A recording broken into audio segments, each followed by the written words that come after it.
Saudara-saudari yang terkasih, kita bisa memuji Tuhan karena di Indonesia makin banyak buku yang bermutu tinggi tentang teologi, tentang kitab suci, tentang semua yang ada sangkut paut dengan agama Katolik. Dan sayanglah kalau buku itu ditinggalkan di atas perpustakaan dan tidak pernah dibuka. Kebetulan ada dua yang baru diterbitkan dari konfrater saya, konfrater Lazaris. Yang satu ini dari Romo Triwardoyo yang adalah dokter dalam bidang kitab suci, kedokterannya di Italia, yang sekarang menjadi formator di seminari tinggi Interdiocesan San Giovanni 23 dan juga anggota Lembaga Biblika Indonesia. Dia dosen kitab suci di Widya Sasana. Maka bukan sembarangan orang, namun justru dia menciptakan satu buku yang sangat sederhana. Namanya Aku Bersabda. Komentar dan refleksi atas sabda Yesus dalam Matius bab 4 sampai bab 10. Yang akan mengantar pembaca menjadi seorang Kristiani sejati. Ini tujuannya. Bukan memamerkan ilmunya supaya kita puji-puji, tetapi ala Vincentian mau membawa kepada kita sesuatu yang akan mengangkat hidup rohani kita, hidup sebagai orang yang ikut Yesus dan yang akan mampu mewartakan kabar baik kepada orang miskin juga. Buku ini tentunya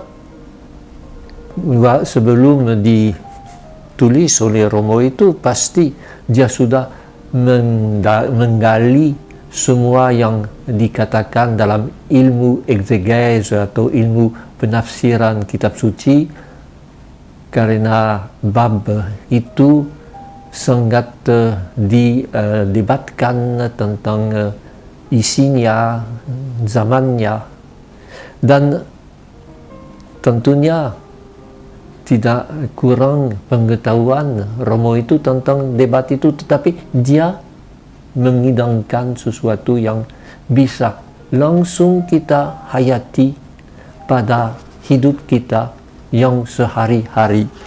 Setiap kali bab yang dalam buku itu ditutup dengan evaluasi diri, yaitu yang disabdakan oleh Yesus apa arti untuk hidup saya.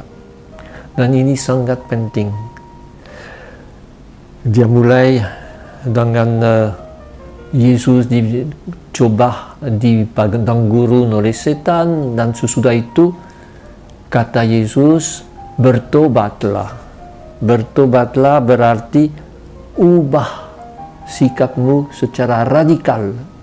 Bukan saja soal moral, jangan berdosa atau macam itu, tapi mempunyai pandangan baru tentang kehendak Allah, tentang panggilan kita semua sejak kita dibaptis. Dan sesudah itu tentu dia mulai meneruskan dengan kata-kata bahagia satu persatu dan khotbah di atas bukit yang sangat penting sebagai inti untuk bisa menghayati kitab suci. Maka saya sangat mendorong saudara-saudara untuk baca buku itu. Lihat, tidak berat, bahasanya sederhana, tetapi mendalam, dan sangat mendorong kita untuk menghayatinya. bukan menambah pengetahuan kita. Buku kedua, ini tebal. Ya, saya sangat ini tebal, dan buku itu kumpulan dari karangan-karangan dari berbagai ahli teologi, ahli kitab suci, ahli filsafat, dan yang mengantar kita untuk membaca dan mengenal hal-hal yang dulu sudah lama diperdebatkan dalam teologi. Mulai dengan ingat akan yang terjadi pada Perang Dunia Kedua, istimewanya pada zaman kamp-kamp konsentrasi, di mana teolog Jean-Baptiste Metz menulis suatu karangan tentang teologi melek politik, dan ini tetap menjadi pegangan kita.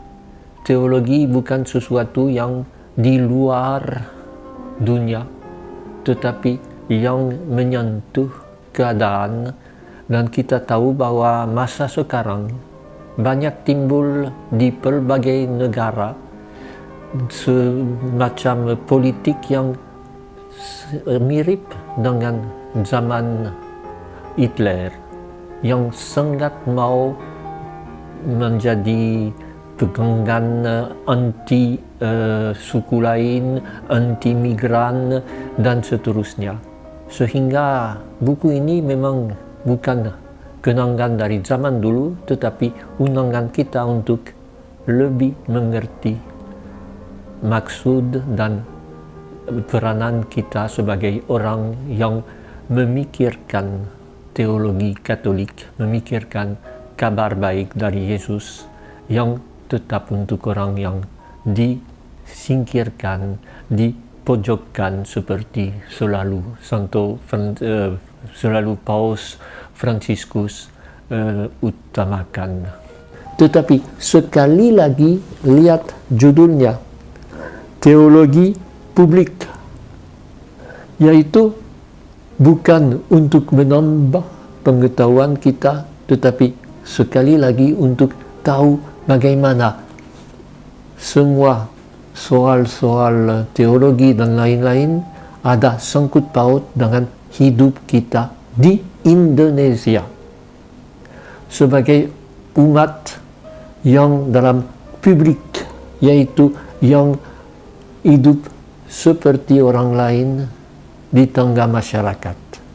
Dan memang bukunya, bahasanya, penjelasannya cukup berat, namun bukan sesuatu yang perlu universitas dan lain-lain. Saya kira siapa saja yang bisa, kalau mau ambil usaha sedikit, keringat sedikitlah, bisa dibaca.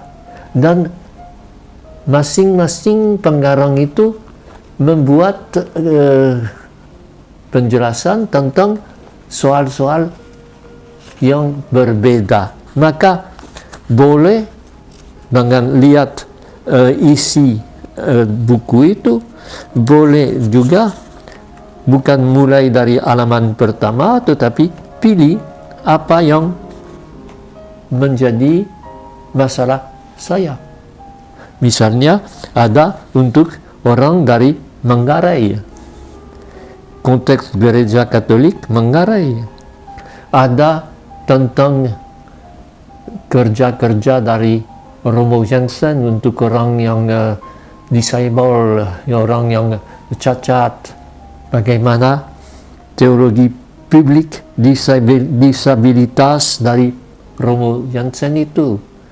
Ada tentang pandemi, bagaimana sekarang dalam masa pandemi pelayanan lansia, ya ini saya termasuk lansia lah, yang terpinggirkan masa pandemi. Maka hal-hal konkret untuk mengubah cara kita hidup. Saya mengaku beratnya buku itu, tapi toh kita bisa santai-santai. Hari kiamat belum datang lah. Ada yang katakan dengan pandemi dan lain, sudah gempa bumi, sudah hari kiamat, bodoh lah. Nah, yang penting menyadari bahwa agama kita, kitab suci, teologi, dan lain-lain bukan sesuatu yang diimport dari barat untuk di universitas, tetapi sesuatu yang bisa membuat hidup kita lebih nyata, lebih berguna untuk sesama, lebih maju untuk menjadi manusia yang dewasa, manusia yang beragama benar-benar. Antara lain ada tentang Pancasila, tentang sila pertama, kepercayaan kepada Tuhan Yang Maha Esa.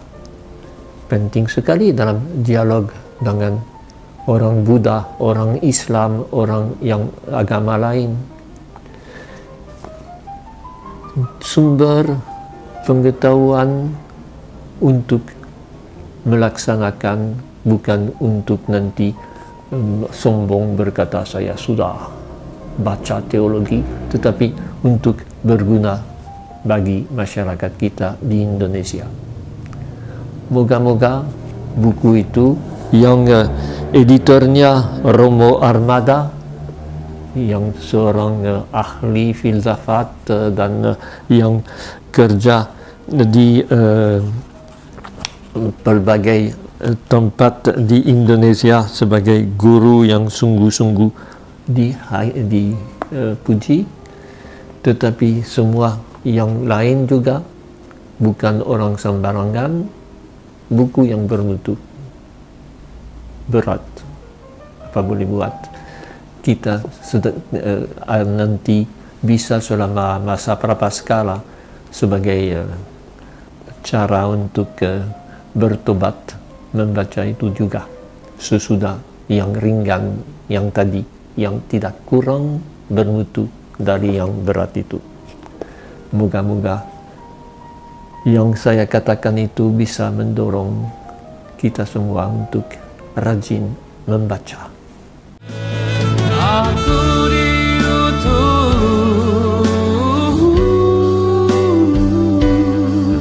untuk mengasihimu Bapa, dan